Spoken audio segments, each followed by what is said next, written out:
that's for sure. All right. Again, my name is Gerald A, Chairperson of the World Agriculture Outlook Board.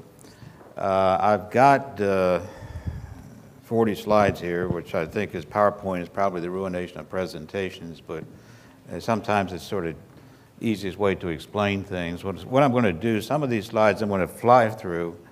Other slides I'll spend a little bit of time on. All of them will be posted today on the USDA website. So if you just go to the USDA website as it's indicated there, you can get the complete set of slides and download them and do anything that you wish. The report we're talking about here is a report called the World Ag Supply and Demand Estimates Report. And this was a report that the one I'm talking about today was the one that was issued on October the 11th. That's just the front cover and some of the committees. We have talk about far more commodities than just those we're going to talk about here this morning. I'm going to talk about wheat, corn, and soybeans, and then the impact on livestock of what we've seen this year. Weather-wise, Wade already mentioned the drought that we had this year. I can tell you, I've been with USDA for a long, long time, and I really have never seen a year like this one. It was just unbelievable what happened. So let's just walk through these slides here. What I've got here is back in May of this year, things were looking. We saw some drought in the country. Those yellow and orange areas there imply or suggest there's a little bit of drought in the area.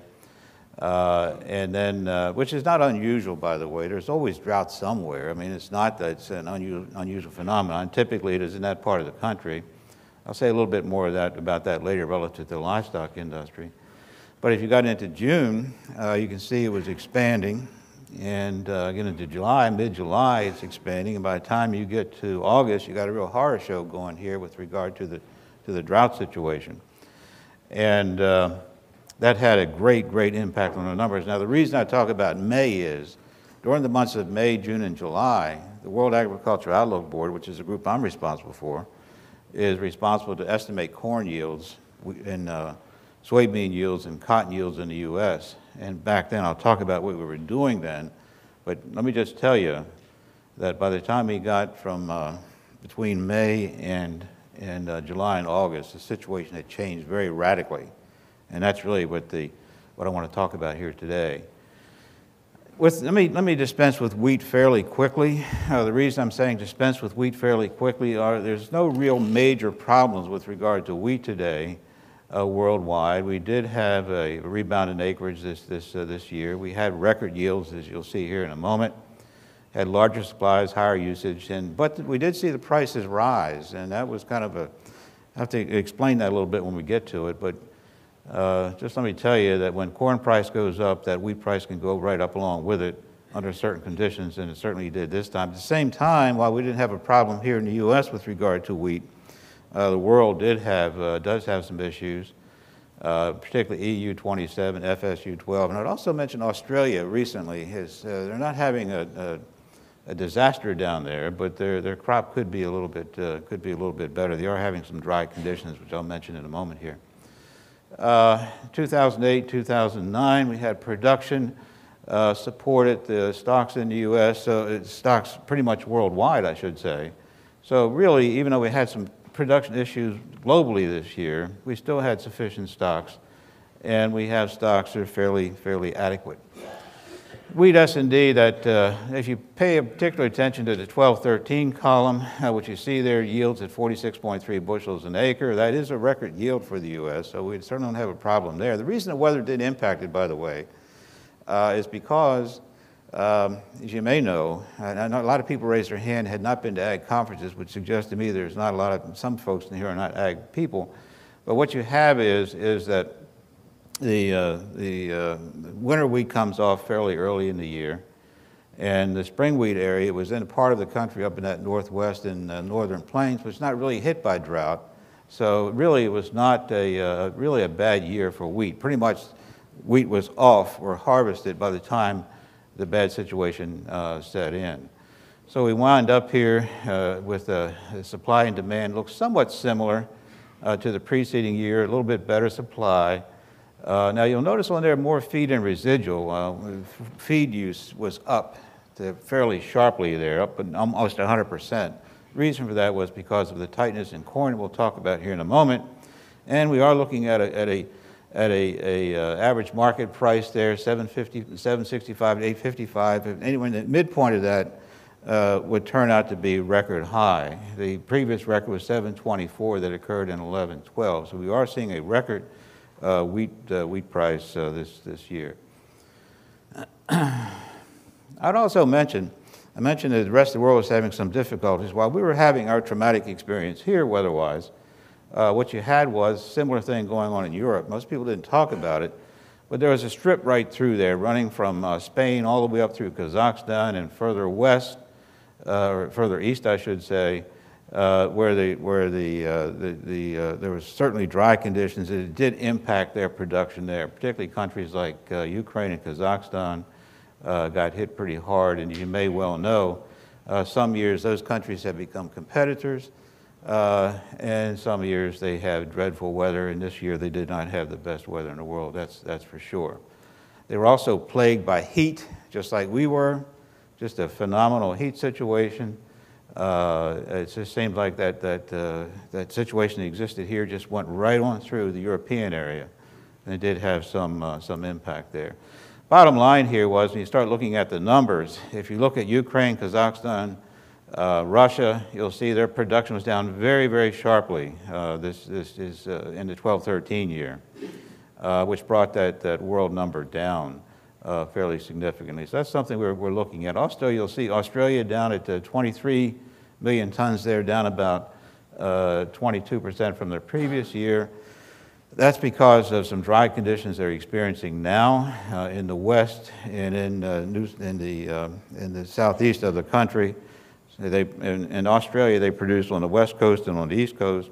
West coast has been a little bit too dry, and certainly some areas in I should say the southeast part of the country have been, in South Australia, have been a little bit too dry.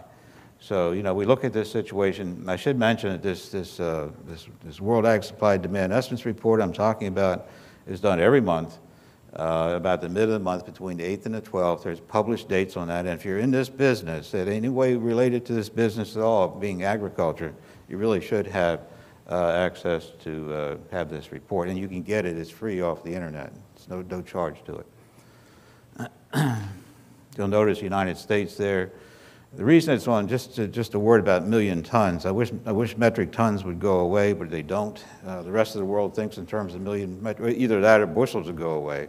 But I'll tell you, when you're talking to farm groups here, you don't go out talking about metric tons. They don't like it. So what you have, but the rest of the world thinks in terms of metric tons. So that's why you'll see this flip-flop on some of these numbers.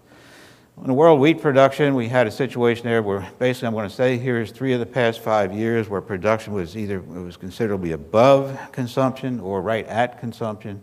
So the bottom line is our stock situation is not really, really bad, world stock situation. You see the world ending stocks there. You'll notice that back in 2008 in the time frame, I think it was, before the 2007-8 time frame, world wheat stocks are really getting down there. And you may remember that we had some tremendous running up in prices back in that period. Still on average in the U.S., the prices never got to where they are now. There was a period of time, I will tell you, in 2008 where spring wheat in the U.S., believe it or not, was being, people were bidding 20 bucks a bushel for it. Just unheard of. Problem was nobody had any 20 bucks a bushel of wheat to sell, so in the end the average did not turn out to be a record as high as the current record. And you can see where we are now. Certainly doesn't look like anything dramatic there. Now, the corn situation is completely different here. We do have a totally different situation. We got early planting this year. We had very large acreage, as Wade has already mentioned. But then we had this June and July situation develop very, very bad. Sharply lower yields in production, tight supplies, record prices, and so forth. Same time, we have rising foreign consumption, rising foreign production, which is probably good. And we got world production falling below consumption. It's a little bit different situation than certainly in wheat. If you look at the corn planted area in the U.S., 96.9, it's the 97 million acres that Wade just referred to. You have to go back to, believe it or not, in 1937, this country actually planted more corn acres. You probably wouldn't guess that. But, you know, while we're talking about corn yields now in the realm of 150 bushels an acre, back in 1937, we were talking about, I don't know, 30 bushels an acre. It's amazing how the corn yields in this U.S. have dramatically increased over time. It wasn't until the 40s sometime we got over 40 bushels an acre. So here we are talking regularly about 150, 160 on a good year. Now, just for those, again, who are not ag people here, this is where the Corn Belt is in the U.S. You can see it's concentrated right there, and you can see Indiana, Illinois, Iowa, pretty much what you would probably guess, but that's the corn production in this country is heavily concentrated in those areas. And for some reason on the drought monitor it didn't show here. I'm not sure why. Remarkable things happened. When it left my office in Washington, it had color on it. When it got here, it didn't. So this is one of the marvels of technology these days. But anyway, if you remember back in that first chart that I showed you, back what that chart looked like in August, you'll notice it was pretty much a bullseye. That could not have hit better. It was really a very, very dramatic. The chart we have on the USDA website will have color, by the way, so it won't look, it's not your eyes.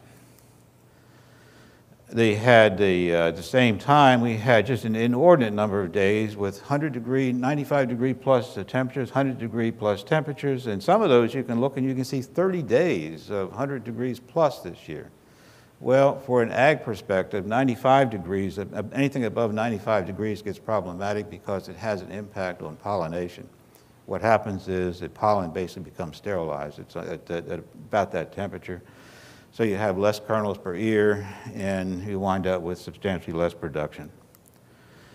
And then we had a situation developing where we had the more and more, as I keep emphasizing this as the year progressed, and it happened very quickly, long about mid-July, when the World Board decided to take a heck of a chunk out, you might say, out of the yield estimate for the U.S. because we were awaiting at that point for the National Ag Statistics Service to do its number in August. Again, May, June, and July, we're flying by the seat of our pants to some degree. We had roughly, as of mid-July, we had roughly 2/3 of the corn crop in some form of drought. Now, they were not talking at that point, they being meteorologists, were not talking about what they call exceptional drought. When they say exceptional drought, they mean really, really drought. They got some really hard, fast rules that they being meteorologists, use for that. But you can see, actually, when we got into July, we actually started seeing exceptional drought appear in the Corn Belt. And then we had all the way from exceptional to what they call moderate, but the bottom line is here, by the time we got through the nightmare, we were at 85% of the corn crop was in a drought situation. So what does that mean? That means that we're right now, if you look at what came out of the National Ag Statistics Service, you see that 122 in the yield. That number in May was 166, okay? So we started at 166. Here we are at down 44 bushels per acre. That production number you see there at 10.7, I believe, is 14.8. So all of a sudden, 4 billion bushels. We're not talking small numbers here. 4 billion bushels disappeared out of that balance sheet. We were looking at feed and residual use over 5 billion bushels. You're now looking at it down at 4.1, 4.2. We were looking at ethanol use to be at 5 billion bushels, now looking at it to be at about 4.5. And exports, which were at 1.9 billion bushels at the beginning of the year, are now looking like they might be closer to 1.2. So the bottom line here is we're looking at prices somewhere between $7.10 and $8.50.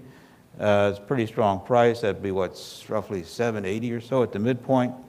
Pretty strong price. That would be record high on top of the 622 that was recorded last year. Just as a side note here, it turns out that 10.7 billion bushel production is actually considerably more valuable to farmers than the 14.8 would have been. If you actually do the arithmetic on this, it's an amazing thing here, but you actually wind up with a much more valuable crop. Now, Wade mentioned that livestock people are not happy campers. And we'll talk about that in a minute, and they're not. And you can see why, because this is what pretty much what they're feeding to animals. Corn feed and residual disappearance, as you can see, has dropped sharply over a period of time. That balance sheet, by the way, does not have the DDGs in it. Now, I know that some people don't understand that, but the corn balance sheet does not have DDGs in it. Once the corn is used for ethanol, it's out of that corn balance sheet. It'd be nice to have a good DDG balance sheet, but we don't. I'll talk about the 40 or 45% number that Wade alluded to. I don't know about the 16% number that he alluded to, but there is considerable debate about how much DDGs come back into the feedstock, but it's true. There's no doubt that some does come back. The problem is we don't know exactly how much. Corn exports have dropped fairly sharply. You can see just 6 years ago, they were essentially double what they are now, and they have come down rather sharply. That was a high point. It's probably more fair to say they're down maybe from the 1.7 or 1.8 category down to 1.2 right now, so they have come off fairly sharply. Corn ending stocks down very, very sharply. Now, most people here, if this was an ag group, everyone would be remembering 1988, which was a horrid year. I've been around long enough to remember that. Yields came down dramatically. It's interesting, if you look at the percentage reduction in yields today relative to the percentage reduction yields back then, what you'll see is actually what happened this year is probably either equal to or maybe even a little worse than what happened in 1988. But in 1988, you did not have the big price upheaval that we had here recently, and the reason for that is because we had 4 billion bushels of corn stocks going into the situation. This year, we had about roughly 1 billion, just using round numbers. So what's happened to the farm price of corn? It's gone up radically. It's going up very, very sharply. Now, some people would, in fact, link this to the situation with regard to ethanol. We'll talk a little bit more about that in a moment. But anyway, we're looking at prices here that are pretty darn strong at the current time. And I just go back to wheat just momentarily here. I said there was no problem with wheat, basically, from a supply-demand perspective. That's a little bit of an overstatement. It could be a little bit better, but certainly it's nothing like the corn situation right now. But given the fact that all these things move, there is some crossover, some substitution effect. I already showed you that we're feeding more wheat. We did see that price has, in fact, come up fairly sharply. Now, this business about the ethanol, what that red line there is, that was the 15 billion. This is according to the renewable fuel standard. We would get the conventional biofuels here. This is a little bit of a shortcut here. It's an oversimplification, but basically what it says is approximately 15 billion gallons by 2015 would come from corn. That's ethanol from corn. Now, all, plans of mice and men go astray sometime, and one of the things that's happened here is gasoline consumption in the U.S. has dropped fairly dramatically. Probably looking at 135 billion gallons now. We're having a hard time getting to the 150 billion gallons. The E10 is 15% of 150. That's where the E10, that's where the 15 billion gallons comes from. E15 has not been well received. So we're having some difficulty. This year, we'll probably produce right around, I think it's around a little bit between 12 and 13 or 12 and 12.5 billion gallons of ethanol. Now, the blue line is, among other things, is that cellulosic, advanced, and so forth, which is a little bit mysterious at the moment. I know that POET is working hard on that. I don't know that there's any totally commercially available source of what's in that renewable fuel standards with regard to the so-called cellulosic. So that becomes something of an issue yet. Corn used in ethanol production, we did, generally speaking, I think we would talk in terms of about 35 or 40% of U.S. corn use being from being in the form of ethanol. This year, I think it turns out to be, it's at 4.5, and we had the total use at 10, so it'd be actually 45%. A little bit strange circumstance this year, but the point is we did expect that to plateau, and had we had a normal year this year, that 4.5 at the end would have been 5. So what you begin to see is a plateauing. So we've gone through that growth period. And I think I would agree with Wade that what's happened is we did increase considerably our production of corn. You saw the acres were up and so forth because the price was attractive to farmers. And it's still, at this point, it's profitable to blend it. As of a week or two ago, it's 48 cents. The ethanol component was 48% less, so when you blend it with the so-called RBOB, it made sense to do it. You're going to put a lower price ingredient into a higher price ingredient, so you're going to do it. So it certainly made sense to do that. And the other thing, putting this in perspective, a lot of people get kind of carried away, overwhelmed with this whole ethanol idea and what the impact is. It gets involved in this food versus fuel debate and so forth. If you look at the numbers here, about 2.2% of U.S. ethanol is from grain. If you looked at that, what we're using to produce ethanol, it constitutes about 2.2% of the world grain area. Now, it's concentrated here in the U.S. for sure, but it's a relatively small number. So we're looking at world corn production. Now, I won't belabor the point on this, but at the beginning of the year, where we're looking at 839 million tons now, I can tell you that that number was, I believe, 107 million tons higher at the beginning of the year. So if people wonder why we look at these numbers every month, this is why. Because things change radically, and these markets have to know that. Very, very radical change from the beginning of the year to the end of the year. And all of that, I would say virtually all of that, was because of the decline in the U.S. That 107 million tons was the decline in the U.S. Now, keep in mind that these numbers are available on the website. But the rest of the world is producing more corn. If you look at Brazil, you look at Argentina, you look at the EU 27, you look at Ukraine, and when these countries have good years, they're producing more corn. So it's not like we're out here by ourselves doing this. Interestingly enough, though, this is another one that people don't really realize. If you look at corn yields in the U.S., that's the blue line. Now, that's that dreadful 122 at the end there. That shouldn't be there, but that's what the drought will do for you. Typically, we would have expected that number to be up around actually, as I told you, we expected it to be closer to 166 at the beginning of the year had the trend continued. It didn't. But look at the rest of the world. Brazil is known to be a major agriculture producer. And they are good, there's no doubt about it. They're expanding their corn production radically. But they got yields around 70 bushels an acre. China yields 95 million bushels an acre, or 95 bushels per acre. So these countries have a long way to go before they're going to get anywhere as near to what the U.S. has. I think it's just rather dramatic of how far ahead we are with regard to that. But it also gives a little bit of hope that these countries can eventually come up and get these yields up, and contribute to the world totals, as they certainly are. World corn consumption is actually rising, where it's down a little bit in total this year, but outside the U.S. it's actually up. The corn consumption outside the U.S. is actually up, where it's down fairly sharply here. And in the case of corn, unlike wheat, we've had you look at 3 of the last 4 years there where production was well below consumption. And that's what's contributed to the tight situation that we're in now.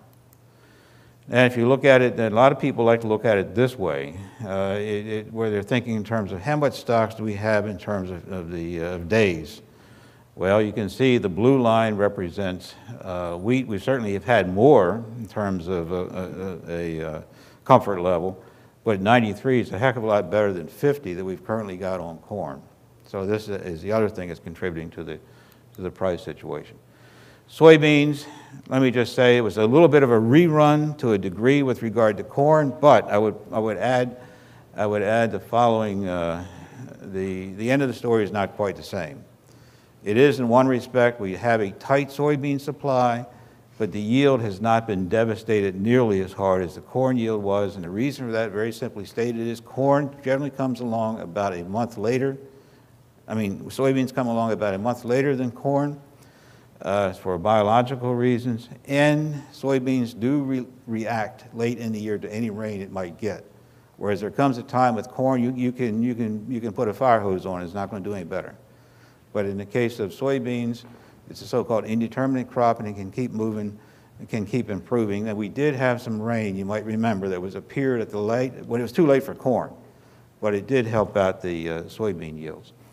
As a result of that, we did see the soybean yield drop to 37.8. But I'll tell you, just last month, the National Ag Statistics Service, or in the October report, that number is actually 2.5 bushels higher than they initially thought. The reason is the pods are coming in heavier. They can't really explain it, but the pods are actually heavier. They think it had something to do with that year-end rain, may have helped. But we are in a tight situation with regard to soybeans. There's no doubt about it. World soybean production, I just mentioned here that now when you're looking at 12-13 on world soybean production, we're talking about a crop that was just planted. Now remember, again, to the non-ag people in here, there's a northern hemisphere and a southern hemisphere. Everything is reversed. These guys have just planted. So what we're looking at here now is a crop that's in its beginning stages, say in Brazil, but it looks good. There are some concerns about a little bit of dry weather beginning to appear in certain parts. And so we have to keep an eye on that. But Brazil is looking pretty good right now, and Argentina is looking good. I might mention in 11-12, both of those countries had weather problems. That's why you'll notice those yield numbers are down. China, just the point here is China is the big import country. Back in the mid-90s, they were not importing any soybeans. Now they're importing two-thirds of soybeans in the world. I think 1 of every 4 rows of soybeans in the U.S. goes to China, as if you want to think of it that way. Soybean prices have risen sharply. Soybean meal prices are sky high, 385. The 500 and whatever it's showing there, way higher than they have ever been in the past. I won't go through the detail on the numbers here, but I could. Bottom line is livestock people are not happy. Feed costs have risen sharply. Looking at, again, these 780 corn prices in the U.S., it was 622 last year, 518 the year before that. They've had enough of it, believe me. The livestock producers are not happy campers. Soybean meal, $485 a ton, just a huge number. Now, we are seeing stronger prices for these commodities, with the exception of turkey here, which I'm not going to talk about, but cattle, hogs, and broilers higher, about 5% higher expected this year. But I'll tell you, the cattle industry has had a severe drought problem. About 75% of the cattle herd is in the drought area. So what we've seen is the inventory is declining fairly steadily for a number of years now, related in large part to the drought. And now it's compounded by the fact that the feed prices are also a concern, but a lot of what we've seen here recently has been due to the drought. Beef production, pork production, broiler meat production, turkey production, all these things are down. Now, I would not say, my basic point here is there is not a massive liquidation underway. We're seeing that in the papers once in a while. I talked to the hog guys, one of the primary hog guys in the country, really, yesterday, and I happened to be at another conference. Pork industry is not liquidating, okay? They're being very cautious. All of these livestock industries, to their credit, are trying to weather the storm. They're trying to get through this high price scenario. Would say just on the milk, and just because they are heavy users of some of these feedstuffs, they did show some signs here in the last month or two of doing some liquidation, but they've stopped. And what they're hoping is that these crops in South America come out good, and that we get off to a good start with regard to the crop season next spring in the U.S. So all these producers are trying to weather the storm, biting the bullet, you might say, but we don't see any signs of any massive liquidation yet. And with that, I will stop. And if there's any questions, if we have time for questions, I'll take a few.